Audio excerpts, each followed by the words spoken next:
వి gold trusted gold buyers మీరు తాకట్టు పెట్టిన బంగారాన్ని విడిపించి ఈ రోజు ఉన్న మార్కెట్ ధరకు కొనబడను 7771077720.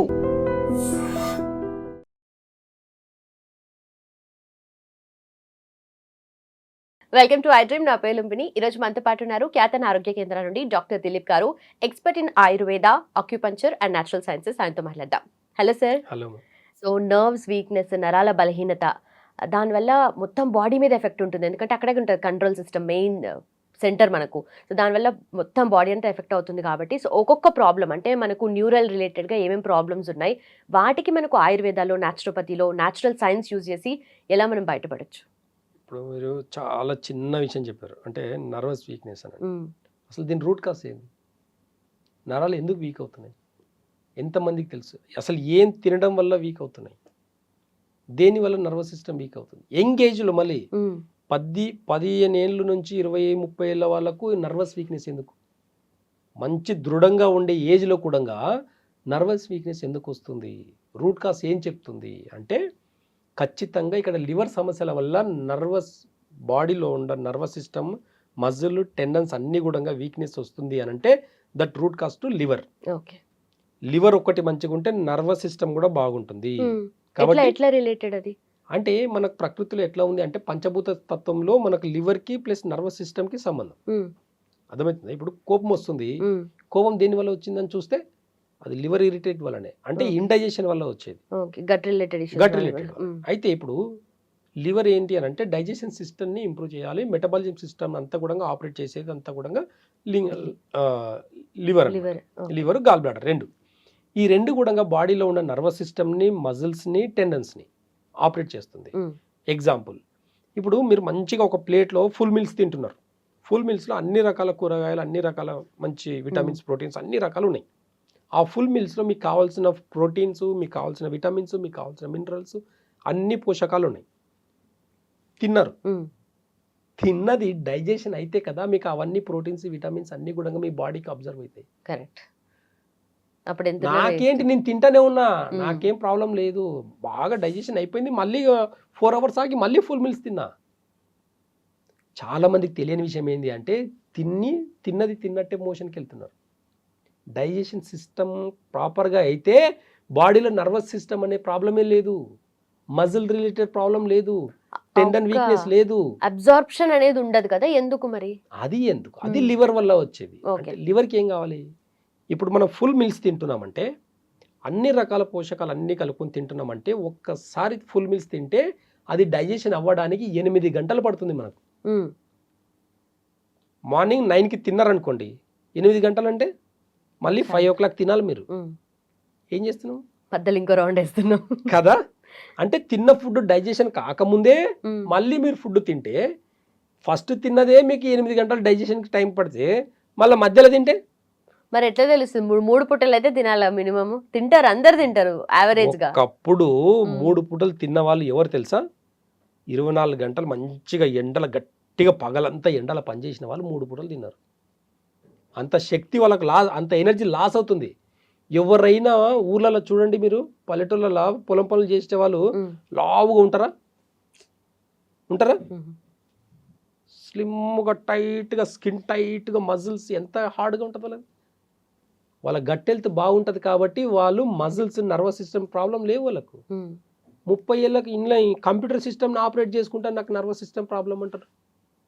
రీజన్ ఎక్కడ వస్తుందనంటే, బ్రెయిన్ని ఎక్కువ యూజ్ చేస్తున్నారు, అవసరానికి మించి వాడుతున్నారు బ్రెయిన్ని. ఈ వాడడం వల్ల ఇండైజెషన్, గట్ హెల్త్ ప్రాబ్లం అయిపోయి లివర్ అనేది ఇన్బ్యాలెన్స్ అవుతుంది. ఇంకొకటి, లేట్ నైట్ దాకా మెలుకుండడం, ఇదంతా కూడా లివర్ మీద ఇన్బ్యాలెన్స్. లివర్ ఎప్పుడైతే ఎఫెక్ట్ పడుతుందో బాడీలో ఉన్న nervous system, tendon system, muscle system అంతా కూడా ప్రాబ్లం వస్తుంది. మీ డైజెషన్ సిస్టమ్, మీరు ఎంత హెల్దీ ఫుడ్ తింటున్నా సరే అది తిన్నది తిన్నట్టే పోతుంది. కాబట్టి మీ డైజెషన్ సిస్టమ్ని ఇంప్రూవ్ చేసుకోవాలంటే రూట్ కాజ్ లివర్ని మంచిగా పెట్టుకోవాలి. లివర్కి కావాల్సింది బాడీకి ఎంత రెస్ట్ కావాలనేది కూడా క్యాలిక్యులేషన్ ఉంది. ఈ క్యాలిక్యులేషన్ ఎప్పుడైతే మనం గుర్తుపెట్టుకుంటామో, ఈ క్యాలిక్యులేషన్ ఎప్పుడైతే మనం ఫాలో అవుతామో, ఏ ఫుడ్ తినాలి దానికి, ఏ ఫుడ్ తినకూడదు అనేది ఒకవేళ చూస్తే ఖచ్చితంగా నర్వస్ సిస్టమ్ ప్రాబ్లంకి ఫుల్ స్టాప్ పెట్టొచ్చు. ఇవంతా అవేర్నెస్ లోపం వల్ల, టైంలో తినడం వల్ల, ఏ టైం పడితే ఆ టైం తినేది లేదని పద్ధతి. పెద్దలు టైంకి తిన్నారా అని పెట్టడానికి ఊర్లలో ఉంటారు. ఇప్పుడు పిల్లలేమో సిటీలో ఉంటారు. ఫోన్లు చేసి ఏమడుగుతారు తెలుసా? నువ్వు ఎంత సంపాదించినావు అడగరు పెద్దలు.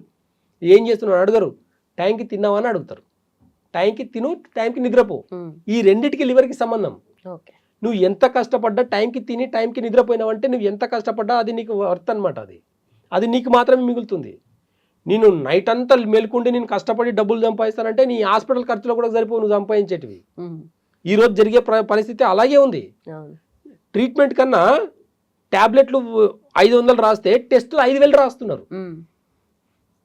ఇప్పుడు చెప్పు, ట్రీట్మెంట్ అంటే నీకు 500 ఖర్చు అయిందా 5,000 ఖర్చు అయిందా? దీనికి అవసరం ఏముంది? నీ బాడీకి, నీ నర్వస్ సిస్టమ్ వీక్నెస్కి కొంచెం నిద్ర, బాడీకి రిలాక్స్ అండి. ఎంత ఉన్నా సరే ఒకటి బాగా గుర్తుపెట్టుకోండి, పశువులు చూడండి, ఆవులు ఉంటాయి, అడవంతా మేసేసి వస్తే సాయంత్రం ఆటోమేటిక్గా చీకటి పడుతుందంటే దానికి ఎలా తెలుస్తుంది? ఆటోమేటిక్గా కరెక్ట్గా ఇంటికి వెళ్ళిపోతాయి. ఇంటికి వెళ్ళిపోయి నైట్ ఇంటికి వెళ్ళిన తర్వాత తింటాయి అవి. మనుషులు మాత్రమే రాత్రి సాయంత్రం అయితే తింటారు తెలుసా? రాత్రి అయితే మనుషులు మాత్రమే తింటారు, ఇంకెవరు తినరు. ఒకప్పుడు సాయంత్రం ఇట్లా చీకటి పడుతుందంటే ఇప్పటికి పల్లెటూళ్ళలో తొందరగా తినేసి పడుకునే వాళ్ళు ఉన్నారు. అలా పడుకొని బాడీకి రెస్ట్ ఇచ్చి 100 ఏళ్ళు బతికిన వాళ్ళు ఉన్నారు. ఇప్పుడు 30 ఏళ్ళకు నర్వస్ సిస్టమ్ వచ్చి 50 ఏళ్ళకు టపాం అంటున్నారు. కాబట్టి రూట్ కాస్లో లివర్ని సరిపెట్టుకుంటే, రూట్ కాస్లో లివర్లో ఒకసారి ప్రాబ్లం వస్తే చింతపండు పులుపు ఆపేయాలి. ఈ పులుపు ఏం చేస్తుందంటే ఇండైజెషన్ని క్రియేట్ చేసి మనం తిన్న పోషకాలని జీర్ణించే శక్తి కూడా కోల్పోతుంది. కాబట్టి ఈ పులుపును మానేసి మీరు డైట్ కానీ చేయగలిగితే ఖచ్చితంగా మీరు టైంలో తినకుండా time to time stomach time morning 7 to 9 లోపల మీరు మార్నింగ్ ఫుల్ మీల్స్ తినండి. మీకు ఆకలి కూడా వేయదు. మార్నింగ్ ఏం చేస్తున్నారు? 2 ఇడ్లీ, 1 దోశ. ఎంత అండి దోశ సరిపోతుంది నాకు? ఒక్క దోశ పిండి ఎంత అండి? మన పిడికెల్లో కూడా పడదు ఒక దోశ పిండి, అవునా?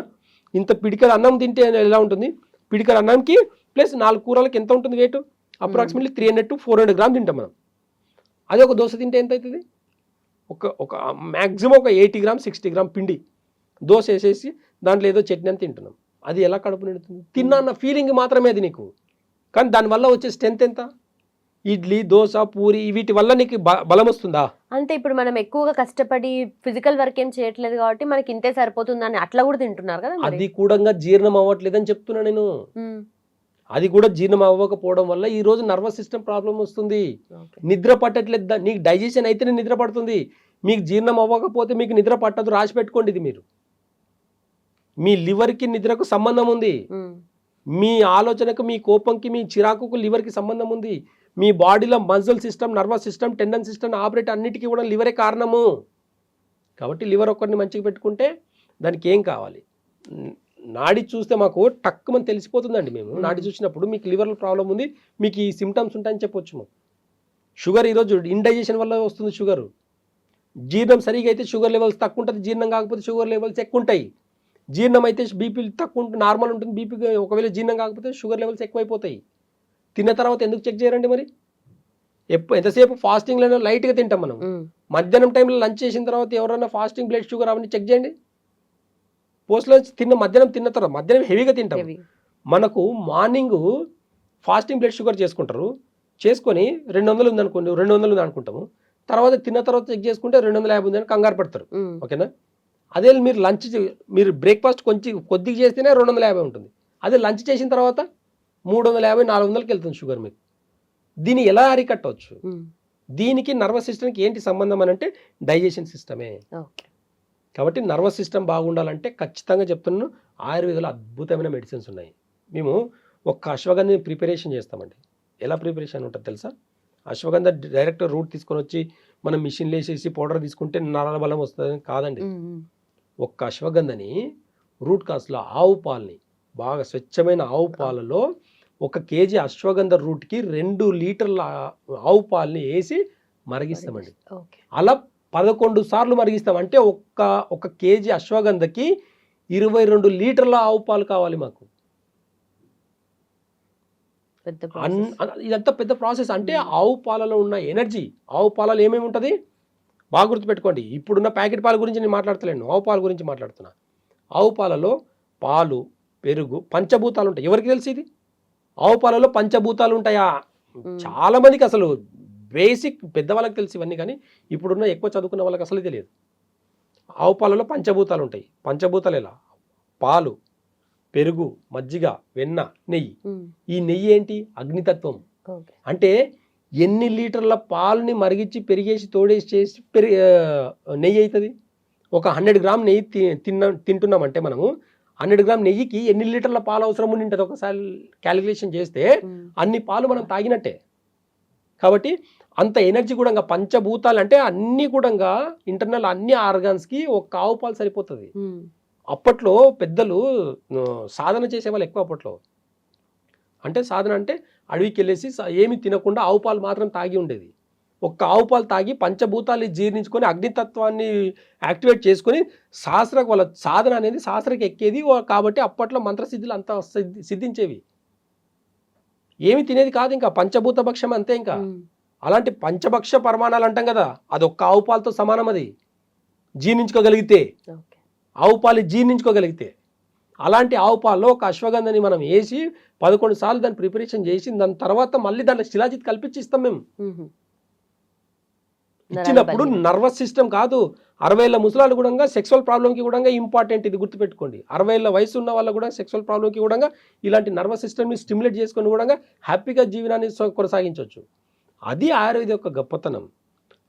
అంతేగాని డైరెక్ట్గా అశ్వగంధ వేసుకుంటే పనిచేయదు.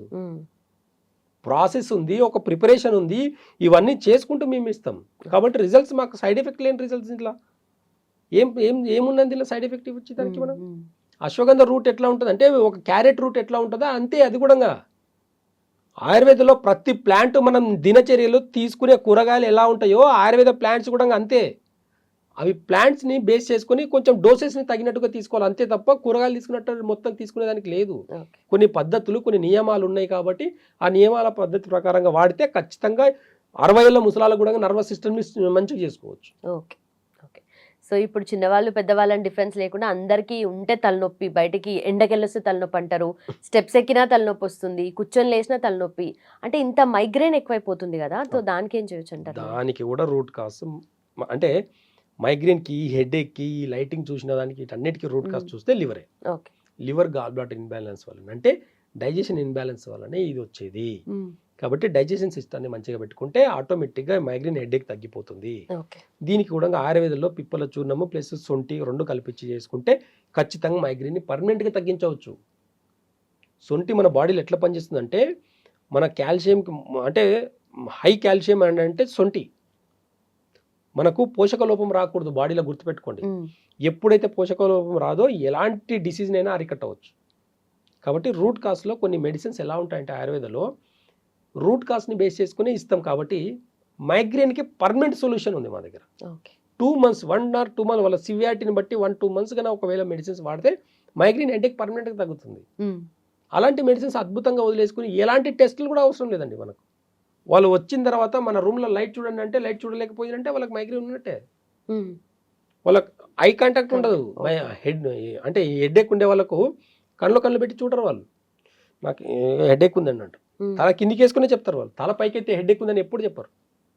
హెడేక్ ఇట్లనే అంటారు, హెడేక్ ఇట్లా ఇలా మాత్రం అన్నారు వాళ్ళు. ఇలా అన్నారంటేనేమో బ్రెయిన్కి ఆక్సిజన్ ఎక్కువ అంటది, ఇలాంటినేమో డైజెషన్ బాగాలేక హెడేక్ వచ్చింది అనుకోవాలి. మా దగ్గర ఎగ్జామినేషన్ ఇలాగే ఉంటుంది. ఒక మనిషి వచ్చి మా ముంగట కూర్చున్న లోపల డయాగ్నోస్ చేస్తాం మేము. ఎలాంటి ఎక్స్రేలు టెస్ట్లు ఏముండవు మాకు. కాబట్టి మైగ్రేన్, హెడేక్ కూడా root cause liver, gall bladder. కాబట్టి దానికి తగినట్టుగా మెడిసిన్స్ ఇస్తే పర్మనెంట్గా తగ్గుతుంది.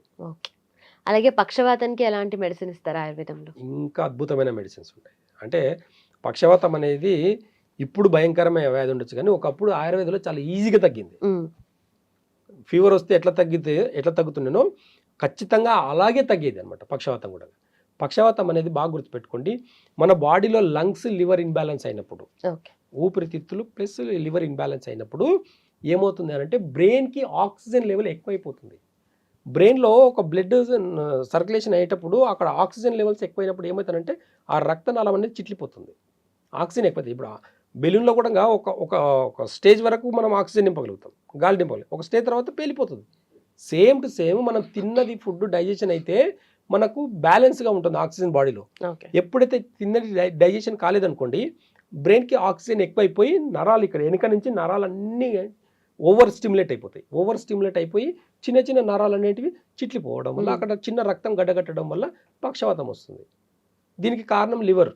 రీజన్ ఏంది, ఇక్కడ బ్లడ్లో నర్వస్ సిస్టమ్ అంతా కూడా లివర్ ఆపరేట్ చేస్తుంది అనుకున్నాం.